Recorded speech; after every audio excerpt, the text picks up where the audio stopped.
Good luck finding your way back. Those were the last words my daughter threw over her shoulder before the car door slammed and the dust rose around me like a curtain, closing on my own life. I stood alone on a desert road in Egypt, the sun burning my scalp through my hat, watching the taillights of the rental car grow smaller and smaller. They thought they were leaving behind a helpless 67-year-old widow from Minnesota. What they didn't know was that I was the sole heir to $330 million. And they had just failed the final test. If you're watching this, I want you to stay with me, subscribe, and tell me where you're watching from, because this is the story of how my own family tried to murder me for money and how I turned their greed into their downfall. It didn't start in the desert. It started in a quiet hospital room in Minneapolis 3 months earlier with the sound of a heart monitor going flat. My husband Robert had always looked so solid to me, even in his 70s, tall, careful, the kind of man who wore press shirts even on Sundays and still read the financial pages with a pen in hand. When the cardiologist said, "I'm sorry, Mrs. Walsh, we did everything we could," it was like someone had scooped half of me out and left the shell behind. We had been married for 42 years. I walked out of that hospital into the icy Minnesota air that evening and thought, this is it. This is the part of my life where everything gets smaller. The opposite turned out to be true. A week after the funeral, I sat in a polished conference room with Robert's lawyers, the city lights of downtown Minneapolis reflecting off the glass table. One of them cleared his throat and said, "Mrs. Walsh, your husband was extraordinarily successful. What he's left you is what we would consider generational wealth." I just stared at him. To me, Robert was the man who made sure we never carried a credit card balance, who bought me flowers on random Tuesdays, who once drove across town in a snowstorm because he'd forgotten to kiss me goodbye. $330 million sounded like a number from someone else's life, not mine. Enough to support several families for decades, the lawyer added gently. I remember thinking several families and somehow still feeling completely alone. Madison, my only child, had always been a little distant, even when she was young. She was the teenager who rolled her eyes at family dinners, who couldn't wait to get out of Minnesota, who called from California after college, only when she needed something. The calls had become more frequent after Robert died. "Hey, Mom, rent's a bit tight this month. Could you help?" Or, "The car broke down again?" "I just need a little boost," said in that breezy tone that tried to make desperation sound casual. At first, I sent small amounts, then larger ones, a few hundred here, a few thousand there. Grief makes you soft in all the wrong places. When she suddenly appeared at Robert's funeral with a man I'd never met, a handsome 30-something with expensive shoes and 2 white teeth, I told myself it was a good sign. "Mom, this is Tyler," she said, voice just a little too bright. "My husband." I blinked. "Your husband," I repeated, feeling the room tilt. Tyler shook my hand and held it a heartbeat too long. "I've heard so much about you, Sarah," he said warmly, as if we were old friends. "We really wanted to be here for you." He was 6 years older than Madison, and it showed in the way he carried himself, confident, practiced, like he'd been on this stage many times before. For weeks after the funeral, they were suddenly around all the time. They would stop by with takeout, sit at my kitchen table, ask about how I was sleeping, how I was eating, how I was coping with the sudden change. Tyler always sounded like a therapist auditioning for a role. "You shouldn't be alone right now, Sarah," he would say, placing a reassuring hand over mine. "Family's what matters. Money comes and goes." I didn't realize until much later that whenever he said the word money, his eyes sharpened almost imperceptibly. The questions started small and practical. "Did Dad have life insurance?" Madison asked one afternoon as we folded the last of Robert's sweaters. "You're okay financially, right?" A few days later, the tone shifted. "Did you and Dad ever talk about, long-term plans, Like a will, she asked while scrolling on her phone, pretending not to care. Tyler chimed in. Estate planning is so important, especially with inflation and everything going on. You don't want the government taking what's yours. He said it like he was doing me a favor, like I should be grateful for his younger perspective on finances. Then came the day that changed everything. We were in my living room, the afternoon light turning the snow outside a dull blue, when Tyler leaned forward on the couch and said, "Sarah, you've always talked about visiting Egypt. The pyramids, the Nile, the history. Remember, I did remember. For 40 years, Robert and I had promised each other we'd go someday. Someday had died in that hospital room with him. Madison and I were thinking," Tyler continued, "what if we made that dream come true? A family trip. A chance to heal and reconnect." Madison smiled, but it didn't quite reach her eyes. "Yeah, Mom," she added, "you deserve something good after everything." I looked at them, the daughter who had always kept me at arm's length, the charming son-in-law who seemed so eager to pull me closer, and felt something inside me soften. "A family trip," I repeated quietly. Grief is a strange thing. It makes you ignore the tiny alarms in your head because you are so desperate for one thing to believe someone still wants you. I said yes. And that yes is how I ended up standing alone on a desert road months later, the echo of my daughter's voice in my ears. Good luck finding your way back. The thing about betrayal is that it never feels the way you imagine it will. In your nightmares, it's dramatic, loud, full of screaming and accusations. In reality, it's quiet. It sneaks up on you through small kindnesses, shared meals, smiles that look genuine until you realize they were rehearsed.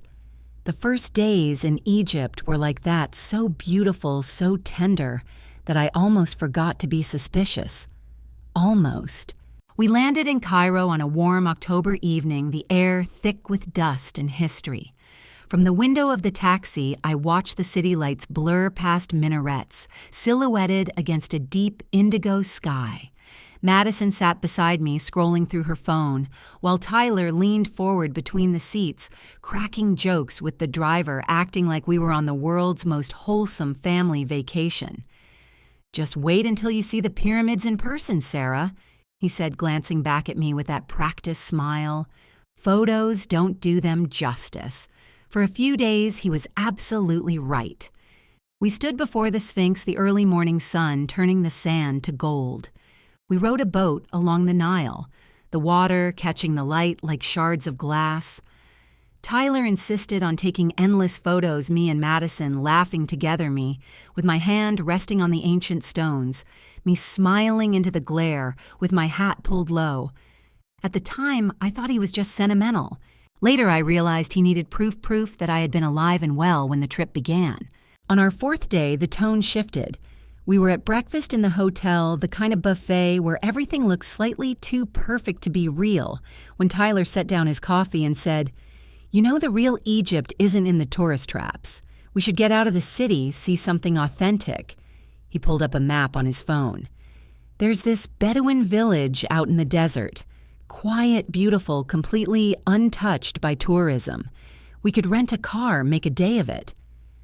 Madison stirred her tea a little too long. "I don't know," she said, not quite meeting my eyes. "Mom might get tired." Tyler waved it off. "We'll take it slow. Plenty of water, plenty of stops. Trust me, it'll be special." I think part of me knew something was wrong. The way Madison's fingers tightened around her spoon, the way Tyler's smile didn't quite reach his eyes. But then he reached across the table and touched my hand. "You deserve an adventure, Sarah," he said softly. "Robert would have wanted that for you." And just like that, the alarms in my head quieted. I agreed. We drove for hours, the city dissolving behind us, the road thinning from asphalt to gravel to something that only vaguely remembered being a road at all. I sat in the back seat with my small backpack, one water bottle, some crackers, sunscreen, a hat and sunglasses, tourist essentials, nothing more. Tyler kept up a steady stream of chatter from the driver's seat, pointing out nothing in particular and making it sound fascinating. See that he'd say, gesturing at a random stretch of sand. That's how you know there's an underground spring nearby. It was nonsense, but I didn't know enough to challenge him. The desert stretched out in every direction, harsh and beautiful, like an ocean frozen into waves of sand. When the car sputtered and rolled to a stop, I didn't panic. "Engine trouble," Tyler announced with a frown, popping the hood. "Sarah, could you grab that toolbox from the back?" I opened the door, feeling the heat slap my face, and walked toward the rear of the car. The air shimmered above the sand, making the horizon waver. I reached for the trunk and heard it. Then the soft, final sound of car doors slamming. By the time I turned around, Tyler was already in the driver's seat. Madison stared straight ahead, her knuckles white on her knees. "Tyler," I said slowly, "what's going on?" He didn't bother with the act anymore. "Sorry, Sarah," he called through the open window, his voice flat transactional. "Nothing personal. We just need that inheritance now, not in 20 years. My brain tried to reject the words as if they were in another language. "Madison," I said, focusing on the only face that mattered. "Look at me." She hesitated, then turned. In her eyes, I saw it fear, guilt, and something colder underneath. This wasn't a spur-of-the-moment decision. This had been planned. "Whatever he's promised you," I said quietly, "it's not worth this." Her laugh came out sharp and hysterical. "Good luck finding your way back." She snapped the words, tumbling out like something she'd rehearsed. Then the car lurched forward, spun clumsily in the sand, and sped away, leaving me in a cloud of dust and disbelief. The silence that followed was almost physical. No city hum, no passing cars, just wine scraping over sand and the faint ticking of cooling metal from where the car had been. I watched the dust cloud drift away, my daughter's betrayal, trailing behind it like a tail. For a moment, the horror of it hit me full force. My own child just left me to die. But then something unexpected happened. Instead of collapsing into panic, I felt a strange, cool clarity wash over me. If Madison and Tyler thought they were dealing with a helpless old widow, they were about to find out how wrong they were. You don't spend 42 years married to a man like Robert without learning to think like a strategist. They had just made the biggest tactical error of their lives. First, though, I had to survive a desert. I took stock. One nearly full water bottle, a handful of crackers, sunscreen, a hat, and the clothes on my back. The sun was merciless, burning a hole straight through the top of my head. "Panic is a luxury," I heard my own voice say, steady and practical, my Minnesota self kicking in. I found a cluster of rocks that cast a skinny strip of shade and sat down, forcing myself to breathe slowly. The road behind me and ahead of me was nothing but ghostly tire tracks that could disappear with the next strong gust. The nearest town could have been 10 miles away or 100. I didn't know much about desert survival, but I knew enough about the human body to understand my basic math. Conserve water, avoid heat, move at night. Live long enough to make them regret underestimating me. So I waited. I rationed sips of water, smeared sunscreen over already reddening skin, and watched the sun crawl its slow arc across the sky. When it finally sank low enough to take the edge off the heat, painting the sand in impossible shades of orange and red, I stood up, adjusted my backpack, and started walking. I followed the faint memory of tire tracks, trusting they led somewhere, anywhere with people.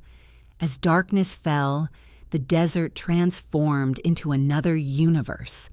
The temperature plunged the stars, ignited overhead in a way I'd never seen from my suburban backyard. I found the North Star just like my father had shown me when I was a little girl lying on the hood of his old truck. "If you ever get lost, Sarah," he'd said, "look up. The sky will tell you which way is home." I walked for hours in my flimsy sandals' feet, blistering lips, cracking every step, a quiet act of stubbornness. I refused to die out there, not for them, Not like that. Just when doubt began to creep in, when the first pale light of dawn turned the horizon a washed-out gray, I saw its shapes in the distance. Not natural, not random. Buildings, or what used to be buildings. A small Bedouin settlement, long abandoned. Crumbling walls, roofless houses, doorways leading nowhere. But in the center, like a miracle placed just for me, there was a well. The water tasted dirty and metallic and more precious than anything I'd ever sipped. I drank slowly, forcing myself not to gulp, then found the most sheltered corner of a ruined house and folded my aching body to the floor. I remember thinking, if I die here, at least it will be on my terms. Then everything went dark. When I opened my eyes again, sunlight slanted through the broken wall and someone was watching me. He was an older man, his face carved by wind and sun, the kind of face that looks like it belongs to the land itself. His robe was sand-colored, his turban wrapped neatly, his eyes a startling, steady brown. For a moment I wondered if I was hallucinating. "American," I croaked, pointing weakly to myself. "Lost, family left." My voice sounded foreign in my throat. He frowned, muttered something in Arabic, and then gestured toward the small cup in his hand. Water. I nodded, and he passed it to me, carefully watching as I drank. It was warm and tasted like salt, but it was life. His name, as best as I could understand, was Hakim. He spoke only fragments of English, but somehow we managed. He pointed toward the horizon, then to me, miming walking and shaking his head, as if to say, "Too far." I nodded, understanding perfectly. He motioned for me to follow him out to where the sun hit the sand in a blinding glare.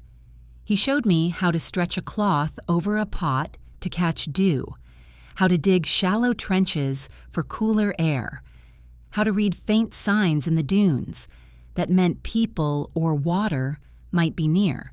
We stayed in that forgotten village for 2 days. Hakim shared his food, a kind of flatbread and dried fruit, and each evening he lit a tiny fire, and we sat in silence as the desert wind sighed around us. I had time to think, too much time. Every detail of what Madison and Tyler had done played over and over in my head. Madison's eyes darting away Tyler's calm voice as he said, "Nothing personal." That phrase echoed like a cruel joke. Nothing personal, as if abandoning someone to die was a business decision. On the morning of the 3rd day, I knew it was time to leave. My body was sore, my lips split, but my mind was sharper than it had been in years. Hakim appeared with his satchel gestured toward the open sand and said something that sounded like "come." I nodded, but before we left, I picked up a piece of charcoal from the cold fire pit and walked to one of the walls that still stood strong. In thick, shaky letters, I wrote, "Madison and Tyler left me here to die on October 18th, 2024. If you find this and I don't survive, they murdered me for my inheritance. Sarah Catherine Walsh." Then for good measure, I wrote it again larger on a flat stone near the well. It wasn't just a message. It was evidence, insurance, and revenge all at once. We walked for hours that morning, the desert shimmering around us. My legs felt like they belonged to someone else. My breath came in ragged bursts, but Hakim's calm presence kept me moving. When the heat became unbearable, he stopped and pointed ahead. At first, I saw nothing, just endless sand. Then a shape appeared, a truck, old and white, kicking up dust as it approached. The driver was a tall man in khaki with a wide-brimmed hat and wire-rimmed glasses. A European, maybe in his 50s. He jumped down from the truck, his accent crisp and concerned. "My God, what happened to you?" he asked, rushing toward me. "Are you hurt?" I blinked against the sun. "My family left me," I said simply. "In the desert." His name was Dr. Andreas Meyer, an archaeologist working on a nearby site. Within minutes, he had me sitting in the blessed cool of his vehicle, pressing a bottle of water into my hands. I sipped slowly, afraid to trust the relief. "We need to get you to a hospital," he said already on his radio, calling for assistance. I closed my eyes, the hum of the air conditioner washing over me like forgiveness. For the first time in 3 days, I let myself feel something close to safety. In Cairo, the doctors clucked over me like worried hens. Dehydration, mild heat stroke, second-degree burns on my shoulders. You're lucky, one of them said as he adjusted the IV drip. Another day, maybe 2, and you would not be here. I wanted to laugh. Lucky didn't feel like the right word. At the American consulate, a young official named David Patterson looked at me like I was some tragic headline. Mrs. Walsh, your daughter, reported you missing 2 days ago, he said. The Egyptian police have been searching. They said you wandered off from your hotel. His tone was polite, careful. I could tell he didn't quite believe it. No, I said evenly. They left me. He blinked, confused. You're saying I'm saying my daughter and her husband tried to kill me, I interrupted. And I want to handle this my own way. He frowned. Mrs. Walsh, that's a serious accusation.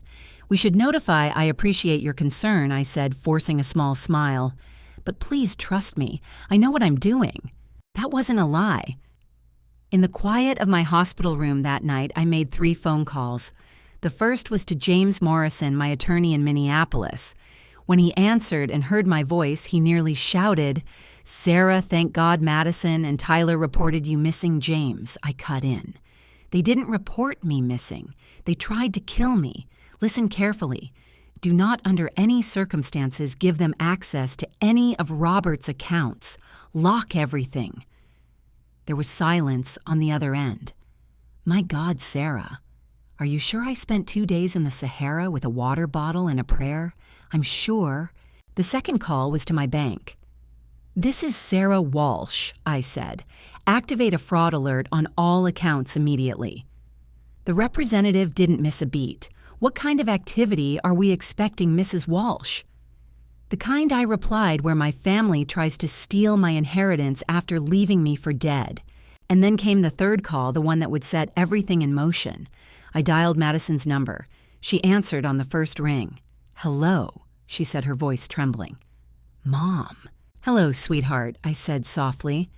The silence that followed stretched like a wire pulled too tight. Mom. Where are you? In Cairo, I said. Alive, in case you were wondering. Though I suppose that's not what you were hoping to hear. Her breath hitched. We've been looking everywhere for you. You disappeared from the hotel and cut the act I snapped. I know what you did. Both of you. The question is what happens next. Somewhere in the background, I heard Tyler's voice, low, frantic, asking who it was. Madison whispered, She's alive. I smiled to myself, letting the silence hang a moment longer. Enjoy Cairo while you can, sweetheart, I said quietly. But don't get too comfortable. You're about to learn what happens when you betray someone who has nothing left to lose. Dr. Meyer was right about one thing. What Madison and Tyler had done was a crime. But I didn't want it to end in a clean courtroom drama with headlines and apologies. No, I wanted something quieter, sharper, and far more enduring. Justice was too kind a word for what they had earned. I wanted consequence. Over the next 2 days, I recovered in a hotel overlooking the Nile, a beautiful suite paid for with one of Robert's old credit cards that neither Madison nor Tyler even knew existed. The city below pulsed with life-honking cars, street vendors calling out in Arabic, the river glinting in the sun like a living vein through the chaos. From that room, I planned. By the time Madison and Tyler realized I wasn't dead, their lives would already be collapsing around them. My first call was to a private investigator in Minneapolis, a man named Harrison, whom Robert had once hired to discreetly verify a business partner. Mrs. Walsh, he said after a long pause, it's been years. What can I do for you? I smiled faintly. I need you to dig into a man named Tyler Morrison. He's married to my daughter. I suspect he isn't who he says he is. Harrison didn't ask why, he just said, understood. Within 48 hours, the file he sent me was enough to make my blood run cold and my anger turn crystalline. Tyler wasn't just a liar. He was a professional predator. A con artist who had spent the past decade drifting from city to city, charming and draining wealthy women of their savings, disappearing just before things turned ugly. His debts in Las Vegas alone totaled over $1 million. He's a man running out of rope, Harrison told me over the phone. Desperate people do desperate things. I already knew that. What I didn't know until then was how deeply Madison had been manipulated, or perhaps how willingly she'd let herself be. The more I thought about it, the more I realized the woman who left me to die wasn't the daughter I raised. She was a stranger who'd chosen greed over love, and I no longer owed her my protection. That evening, I sat by the hotel window watching the sunset bleed into the Nile, the city fading into gold and shadow. I dialed my daughter's number again this time, letting the silence between us speak first. When she finally answered, her voice was fragile. "Mom." "Please, I didn't mean for any of this." "Save it," I said evenly. "You and Tyler wanted me gone so you could take what wasn't yours. You failed. Now it's my turn." She started crying, her breath stuttering through the phone. "He told me you were going to give everything to charity. He said you didn't care about me." "And you believed him," I replied, my voice cold. "You believed a man you've known for less than a year over your own mother." Tyler's voice cut in from somewhere behind her. "Sarah, let's talk like adults." "You don't get to call me that," I interrupted. "You left me in the desert to die. Adults don't do that, monsters do." For a long moment, no one spoke. I could hear the tremor in Madison's breathing, the quiet panic underneath Tyler's bravado. "You think you've won," Tyler said finally, "but you can't touch us. You don't have proof." I almost laughed. "Oh, I have more proof than you can imagine. The message I left on that wall, it's in the hands of both the Egyptian police and the American consulate. They know everything, and they know exactly who to look for." I paused, letting the weight of that sink in. "Sleep well, Tyler, if you can." Then I hung up. The next morning, the Egyptian police summoned them for questioning. I didn't have to be there to know what that felt like. The cold dread of being caught in your own lie, the scramble to rewrite a story already falling apart.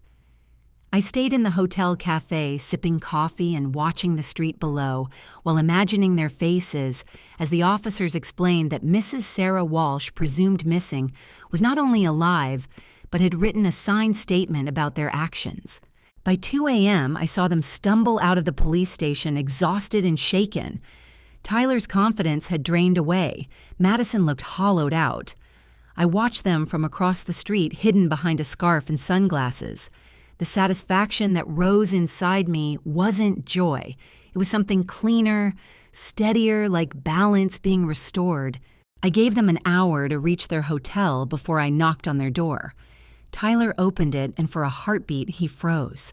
His face went the color of old paper. "Sarah." He began, his voice cracking. "May I come in?" I asked.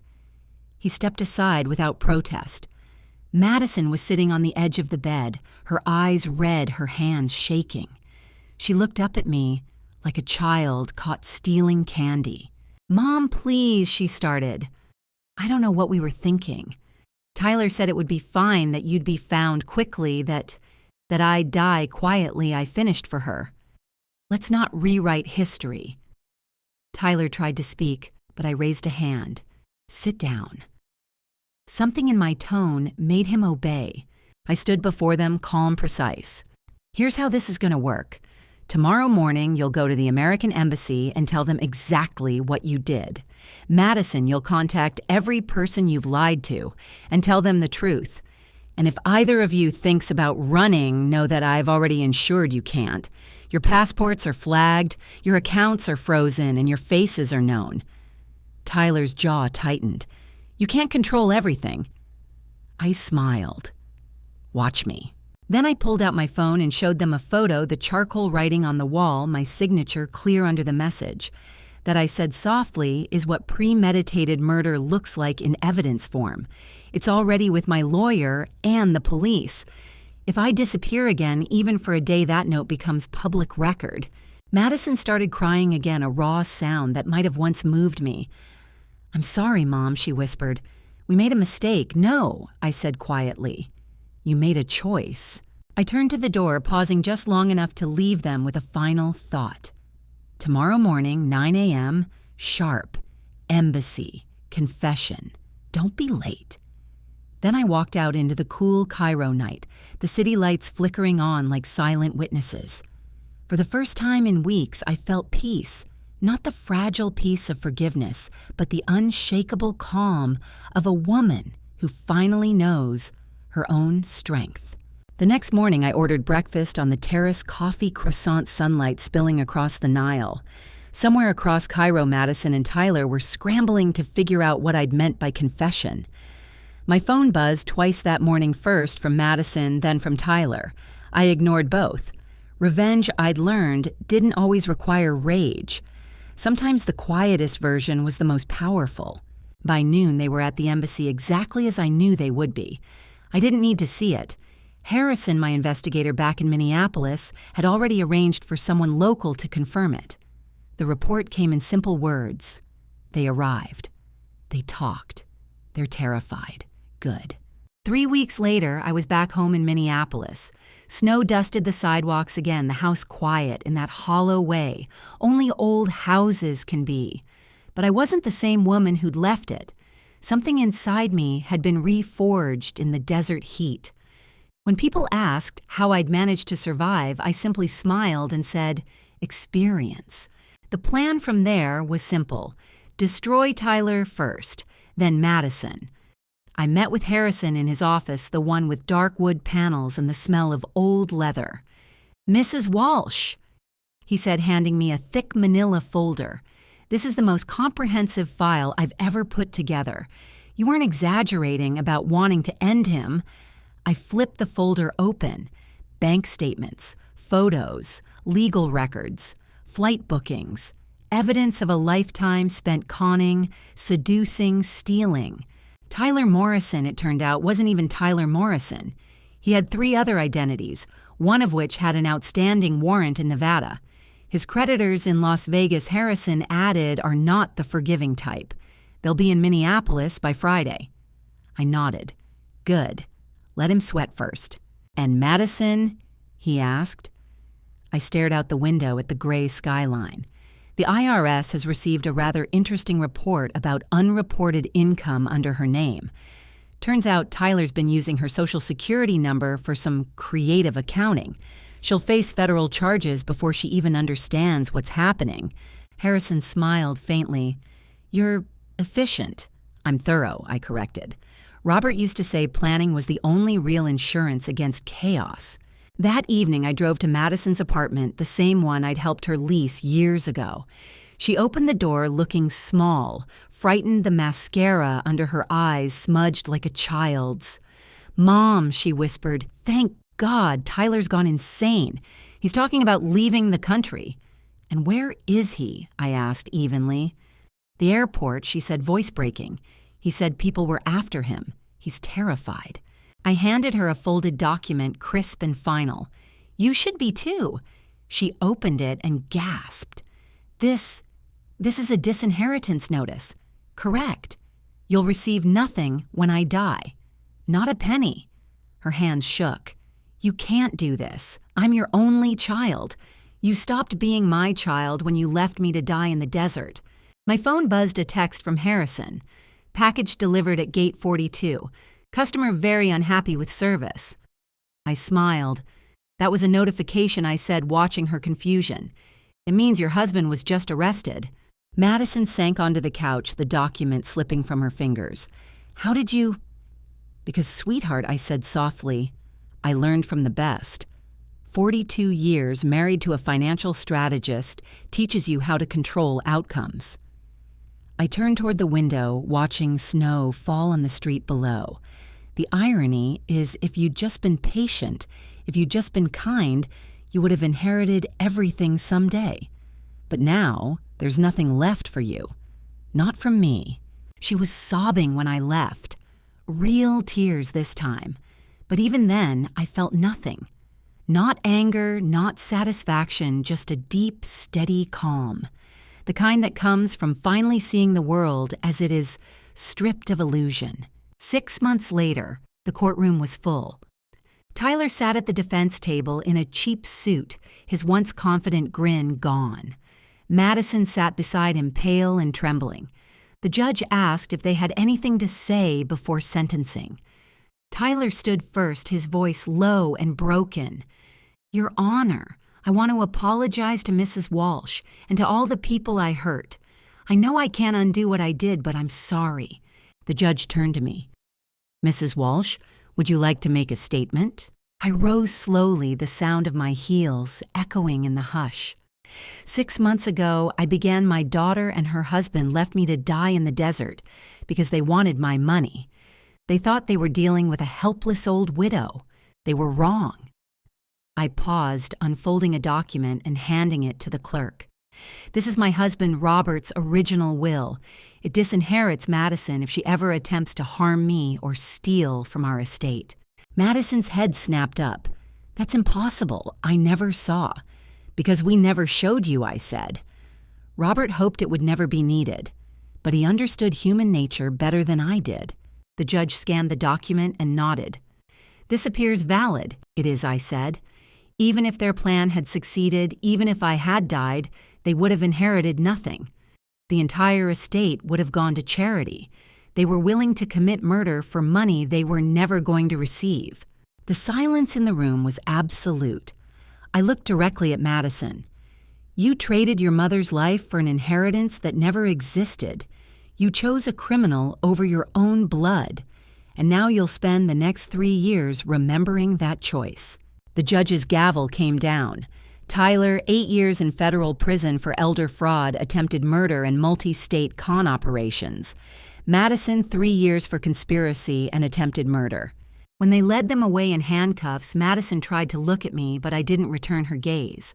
That part of me, the mother, the forgiver, had died in the desert. What stood in that courtroom was someone new, someone tempered by heat and betrayal. That night, I sat by the window of the best restaurant in Minneapolis with a glass of champagne. The city lights sparkled below, and for the first time since Robert's death, I felt whole. Tyler was gone. Madison was gone. Justice was done. But more than that, I had survived. Truly survived.